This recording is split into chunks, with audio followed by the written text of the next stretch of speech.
Ladies and gentlemen, welcome to another episode of the Writers Mindscape. Mindscape. You love that joke. I'm making it a thing. It's terrible. Anyway, I'm Tim, I'm Adam. and today we are starting a brand new series. Yes. That yes chant that you're getting from Adam there is because we're on the path.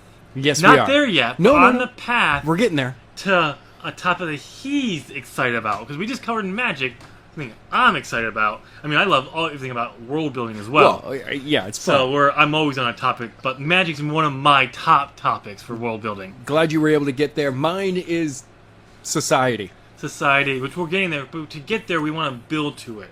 Yes. We could just jump right into it, but it doesn't make sense to go there without actually covering some topics ahead of time. Right. So we are going to break this down into, I think it is... It's like 5... We have 4 top new categories that we're going to be coming up over the next few weeks. So the first one we're going to be talking about is people, race-people-culture first. Yep.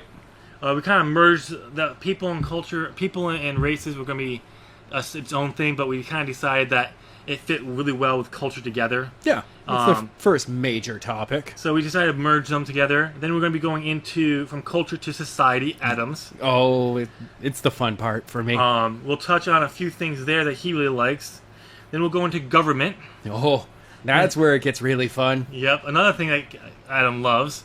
Yep. And then we're going to go into religions, another big one of mine. Oh, I mean, I absolutely love it too. Not just to because I my background, but because I love coming up with new ideas for religions.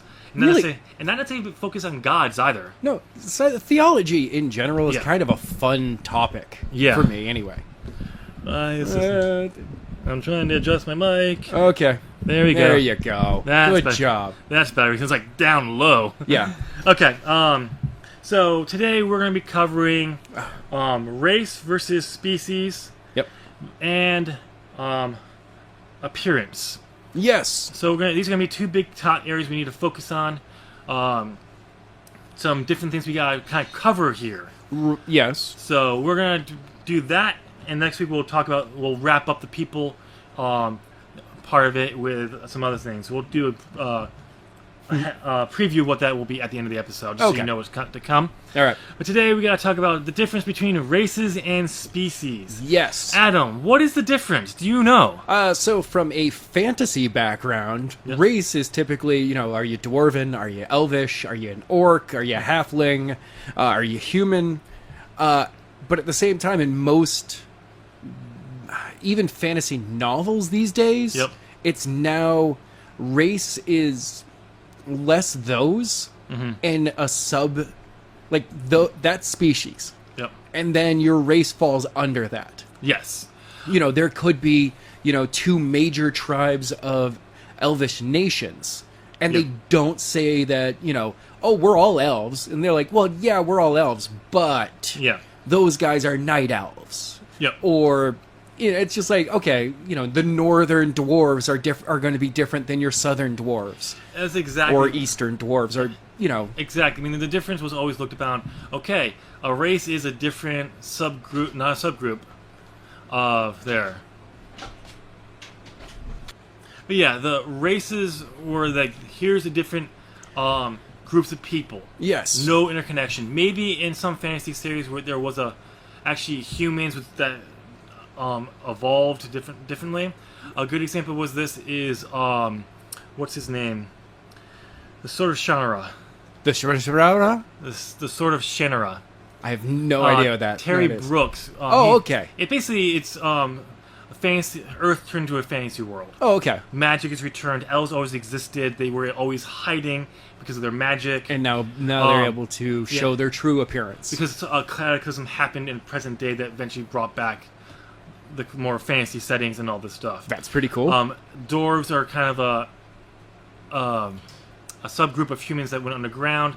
If you watch the TV show that was on MTV, and then the second season was on Spike before getting canceled, it wasn't bad. The show wasn't bad, but it was very it was done by the people who did Smallville. Oh. So they still have Okay. that kind of that very teen, Yeah. It's teen shiny, heavy. that teen shiny, very brightly lit. Even in dark scenes, it's really bright and lit somehow. Okay. That became a staple of like young adult stuff, which drives me nuts. Yeah. But there's everything basically except for elves kind of is a subgroup in a sense. That's cool. If I'm saying it correctly, but I knew the dwarves do come from humans. Oh, that's pretty cool. Um, That's a cool way of explaining it. So, but generally you're correct. Like it'd be more like species, and then all the different types of wood elves versus night elves would be a different race under species. Exactly. That's the way I look at it. You know, for the world that I'm personally building, it's a very human-centric world. Yes. So for me, there's not going to be that many different species. I think you should have at least 3. I will have some others. But they don't have to be the part of the main story at first. No, Yeah. but like they exist. Yeah. So Actually, I do have a separate species that is technically human, but they're not looked upon as being human at all. Yeah. They're the clones. Oh yeah, that's true. I remember that. So I have my own second-class citizen, very true. which for some strange reason a lot of novels seem to have that. Yeah. And I mean, you could write in a world that is like Star Trek, where, you know, everything's perfect outside of, you know, interactions with very specific species. Yeah. You know, other than that, you know, every human gets along and everyone in the Federation gets along. But then there's these guys. Yeah. There's always those guys. Yep. So now the thing is, you look at it from planet Earth for a second. Okay. There's one race. Let's Yes. get it very clear. There's one race. It's the human race. Right. And this is where it kind of gets to a touchy conversation. We kind of have to talk. There's a touchy subject. Yes, we got to talk about racism. Touchy.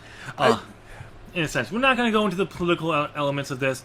We're just going to talk about what racism is. I mean, it breaks down to one race seeing that they are better than another race. Yes. And that's it. That's why you see throughout history, you'd see in different areas of the world, this group of people are looked down as non-human or just below human. So they have a right to demify them, make them slaves, whatever you want to call it. The Netflix show or movie Bright that had Will Smith in it, that was actually a Forgotten Realms story. Really? Yes, because not Forgotten Realms. It's in that Forgotten Realms world, and it's usually the setting for those stories are set in the future. Yeah. So it's a techno world, but there are pixies, there are orcs, Interesting. there are all these magical creatures, but it's set in a human-centric civilization, like today's. Oh, that show. Yeah. That movie. Okay. So, like, you know, fantasy creatures are looked down on as not human. Yeah. So it's like they're not on the level of humans. That's how you can show racism within your story, your world, without being blatant Yep. about the allegories. See, one of the things I like about a story I've been going through, the audiobooks called School to Magic. I think I mentioned them before. Probably. It's about a girl named Emily who gets transported from our world to a fantasy world. Not even enough, it's really another universe. Right. Where magic exists. Necromancers are the biggest threat. Makes sense. And as she goes Hey, through... look, some of these guys are just trying to raise a family in peace, okay? Or Yeah. pieces. Yeah. Not these ones, because in necromancy, you're insane. Oh, okay. But one of the things she constantly points out in this is that there's no real racism based on color or skin or anything, where it is very much on Earth. It's based upon your species. Basically, anything as a magical creature is looked down upon, or that kind of racism, because most magical creatures that were based on the fairy, who use their magical powers to experiment on humans. Okay. Creating a new race, so then they're looked down upon because it reminds them of what the fairies did. Right. You know, And really, I mean, humans can then look down upon them and go, well, we're pure. You're not. Yep. So, like, Gorgons live on the brinks and they're always looked down upon for their abilities. It's really cool, and the fairies aren't a big threat anymore. Right. By the time of these books, but it's kind of these things you constantly see. So racism does not have to be based on skin, but a lot of times like race and class is put into place to allow for people to have this what's the word I'm thinking of? Well, I don't know. Superiority? Yes. Okay. That's exactly what what I was thinking of. totally took a stab in the dark on that I'm like, one. what's the word? I can't even think of what the word was, but I mean, you can easily use, for an allegory for racism, you can use classism. You can use racism, even within classism. Yes. Like, for some... remember, there's always... I like to use a Doctor Who moment here. Yeah. There's always that one asshole. Yep. You can always have one asshole in your writing. If it's a group of people, a single person, whatever, you can always have that one person that has a superiority complex. Yes. And looks down upon others for a reason. Yep. And you're like, it's completely unfounded. Yep. And it's usually stupid. Yep. Harry Potter, we had the Malfoys. Oh, yeah. You know, Harry didn't join them because he hangs out with the Mudbloods. Yep. And the poor people. Yep. It's just like, Harry's like, so? They make me laugh. Yeah. Smile more. And the Malfoys reminded him of his aunt and uncle. Yes. Who looked down upon people. Looked down upon him. Yeah. He was just like, stop looking down on people. Yeah. Everyone's equal here. We're all going to school. So that's the thing. So you gotta have to decide when you get into creating your people, how you're gonna break this down. You can do the traditional. Your races are these things. Even if you're not doing the traditional elves, dwarves, like of the Lord of the Rings races, like I could call that everyone seems to copy. The D&D races. Yes. But you can do that, or you can decide that you're going to have different species. And you can still have racism based on the species, or... I mean, maybe classism. Your Minotaurs look down upon humans as being little pink bubbles. Yep. They're like, do you know how squishy these guys are? They are so fragile. Yeah. I mean, quite honestly, I look down on humans for the exact same reason. We're squishy. Yeah, we are. We are so fragile. There's a lot of people who are very squishy. Hey.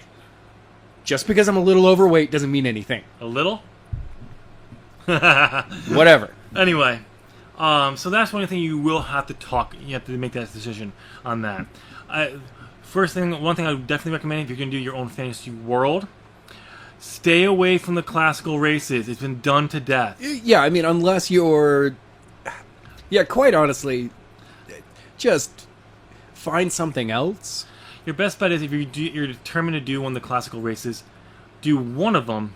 Yes, and then build out. And do really well, but make sure it's different. Yes. Don't follow the trends of all else have to be super elite, immortal. I mean... Quite honestly, the Aragorn series did a really good job with introducing other races or species without making me go, like, without having to go the Tolkien route and explain their entire backstory and have to give you a second book just to explain everything. Yeah. I'm like, wow, dude, that is too much info. Yeah, there's some good stuff in there. When I first started that book series, I saw this new race, and I was like, I don't know. I don't really buy it. Also, the kid was 16 when he wrote the first book. When he wrote the first book, so I gave him some forgiveness. Oh, yeah. It was written very, very well, though. Oh, yeah. He was homeschooled. He did not get an education from our horrible education system. No, but I mean, at the same time, obviously, there was a... He's intelligent on his own. Well, yeah. And the fact that clearly his parents were just like, hey, guess what? You want to write? We are going to get you everything you need to know how to do this. Yep. And do this well. Yep. By the time I finished the series, I was like, okay, he got better as you should. He matured as a writer. Of course, there's a big gap between books. Well, not that big of a gap. No, really, it's not. I think it's about 3 years at the most between books, if I recall, which is pretty good for being... It's not bad for being a young writer. Unlike Pat Rothfuss, who we're still waiting 8 years later for the third book in the Name of the Wind series. Great series, but come on, Pat. And then there's guys like Stephen King who are like, yeah, I continuously write every single day. Oh, so does Pat Rothfuss, but he's a perfectionist and he's... Oh, yeah, no.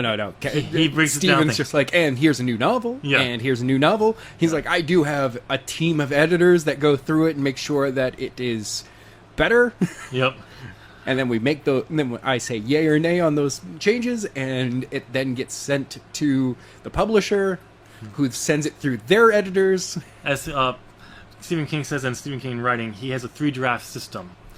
The first draft, he writes with the door shut. Yep. Second draft, he writes with the door open. And then the third draft became more of a just a polish. Yeah. Now that's a full draft. But that was back when he was on typewriter. Right. So he was like, this is more, now with the computers, it's more like a full-on third draft, maybe even a fourth draft. But that's about it. Yep.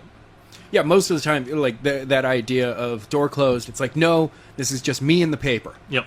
I'm writing the story. Door open, it's like, hey, editor. Not even that, hey, oh, wow, I forgot his wife's name for a second. Oh, I forgot his wife's name. Wow. Anyway, she was known as being one of his first editors. Yep, she's the one that saved Carrie from the trash bin. Yes, because, I mean, reading it, though, you understand why he could have just tossed it. Yeah. Because it can be, if depending on how he wrote it or how quickly he wrote it, it can be too thin of a story. Yep. And it needed a couple of polishes to flesh it out. Yep. But she saved it, and that was his first novel. Yeah. So that's just getting back to the topic. So yes. Make sure you do the whole figure out what you want to do. If you're going to do it well. Yeah. Remember, sometimes it breaks down to, for determining race and species and all of that. Who's your main character? Yep. Who's the people around them? Yep. Now who's the people in town? Now what's the next town? Yep. Do you run into other species / races very easily? What time frame in your world is this taking place? Right. Do you have nations, or is it still village to village? Yeah. Is it like the Italian city-states? So, but let's move on to a look and appearance. Location appearance? Location and appearance. Because, for me, I do believe that location does change appearance of a species or race. Yes, because let's look at this. You may be wondering, why do we have to look about location and appearance? Okay, here's the other kind of hard topic we got to talk about. You got to kind of deal with evolution a little bit. Just a little bit. Even in fantasy, if you're doing it fantasy. happens. It happens. And we're not talking about, they came from, your elves evolved from, your mystical elves evolved from this weird ape-looking, or even like this demon-looking with this pointy ears thing. No, we're talking about adapting to location, environment. So best example of this, look at the people from the cold, like Alaska, and people who from hot places, like Mexico. Closer to the equator. What does your people look like in those environments? They do have similar characteristics. Oh yeah, but for different reasons. In the same way that the Eastern. Eastern Asian countries. Yes. People of that do have a similarity to Native Americans. Yep. So why wouldn't but they have different physical features that make them different. Yes. Why wouldn't your elves of the north look different than the wood elves of the north look different than the mountain elves of the east? Or the sand elves of the south. Yeah. Why not? Why wouldn't they look different? Because they're going to have... Yes, they may still have the pointy ears. Well, yeah, that's going to be there. But they're going to have different features. If you say you have pale people in the desert... living in a very sunny desert area. There's something wrong with that, because that's not going to be okay. And people aren't going to buy that, really. Unless they're glittery vampires. Yes. And then for some strange reason, people buy that. I don't. If you say you want to have pale people living in the desert and they've been there for 1,000 a year, go ahead, try it. But maybe you have a good reason. Explain it. You have to explain why that is. Yes. My dwarves of the cold mountains to the north, they're hairy little beasts. Yeah. But my dwarves of the molehills of the west, they they don't have the same physical features. They're not as brawny because they're able to use shovels. Yes, I mean They're not using pickaxes. So it's one of those things we gotta figure out what their lifestyle is going to be doing as well. Will help their change the effect that they're going to be getting. Yeah, exactly. I've been mumbling way too much in this podcast. In my world, I have the peace. I have one major nation, an empire, and I know exactly what their people look like. Yep. And then my other empire, I know what their people look like. I just got a great idea for you. Yes? It's so on the nose. I'm not going to say it on here because it's bad. All right. It's really, really bad. I'll say, remind me when we get off. I'll tell you. All right. The joke. But yeah, so you got to keep that in mind. If you're going to have your people, the story going to take place in the mountains, and the people who have been there for a few hundred years. Do they have thicker legs because of it? Thicker legs, thicker skin. Their fashion, stuff like this, when we get to more of the culture. They're naturally a heavier person due to the colder environment. So you gotta take into account, and remember, environment does affect that. If you want to have some really unique features, come up with something that maybe when they had an adaptation that happened, that could be an accident also. So it doesn't just have to be on the environment because of to survive, but it could be a natural disaster that happened that forced it to change to something that's not common and that we think of, but would fit well in a fantasy series. Maybe you have an entire nation that, due to a cataclysm, now lives in between two lava flows. Yeah. And that they do have a way out, but they're also safe where their kingdom is because the lava flows prevent others from invading. Yep. Maybe they have squintier eyes because of the heat. Yep. Maybe it's the opposite because, all that smoke that's constantly given off, they're able to breathe better. Yep. Or they have a natural filtration system. One of the things from Brandon Sanderson's the Stormlight Archive series, he has these mountain people who live high up in the mountain, and when there's a character in the series, he likes to call you people the people that down on the plains and area, like, you lowlanders, you airsick lowlanders, because you have so much. Because when they go up, they get air sickness. Oh no, because he's up there. You have so much air down here, you're sick. Oh, not because when you go up there you get sick. No, because when you come down, there's so much air. You just have so much. You're just sick on your air, and it's just like wow, like that's kind of cool. Yeah, it's one species looking, or one race looking at another and being like, "No, you're a bunch of idiots for living down there," and down there they're going, "You're a bunch of idiots for living up there." Yeah, how do you survive being so high? The air up there? is so thin. Yeah. Okay, thin heads. Yeah. So it's kind of one of those things you can think of as well. Yeah. Anything you want to add to the conversation, Kyle? I mean, Adam. Why did I just call you Kyle? I don't know. Oh my god. Okay. Anyway, I need to go work out. This is definitely a topic that you definitely should spend some time on. Yes. Because it deals a lot within your story. Yep. But at the same time, like, every writer should have to deal with this. Like, there should be a point, you're writing about demons from hell. Well, how many demons? Are there subclasses of demons? Yep. Are there, do demons look down on the human souls that are there? Well, of course they do. Okay. Because they're fucking demons. Yep. But yeah, so definitely spend some time on this. And one thing, my last piece of advice is, if you're going to do a classical race, but you're going to basically do everything but the name, save yourself the trouble. Just use the name. Yeah. Yeah. Because it's like, oh, there's a super tall, pale with pointy ears. Oh, elves. No, they're called this. I'm like, they're elves. No, they're not. I mean, you as a writer could decide that they call themselves this, but the humans of the world call them elves. I'm going to say you can do that, but you got to make it very well clear. They're like, sorry, we're the woodland creatures. And they're like, okay, PC police. Yeah. But at the same time, just like, elves is so, you're colonialist, okay? When I'm talking about it, when I'm saying, like, if you're using all but the name, I mean, you're literally basically taking elves from, let's say, Lord of the Rings or Dungeons and Dragons, but you're just changing the name. Yeah. No, use the name elves. Yeah, I know. It's dumb, and you're gonna get so much grief from it, and could possibly cause your reader to stop reading because of something that dumb. It could cause a confusion. Yes. All right, other than that, people, let us know down in the comments what you thought of this our conversation today. Your tips, if you have any, and suggestions on coming up with your own races, species, your thoughts on the conversation. Yeah. And your thoughts on how location affects the appearance of your people in the races or species, whatever you want to call them, in your world. Yeah. If you made it to the end of this podcast, please give us a thumbs up. Ding. You clearly liked what you heard. Yes. Be sure to subscribe.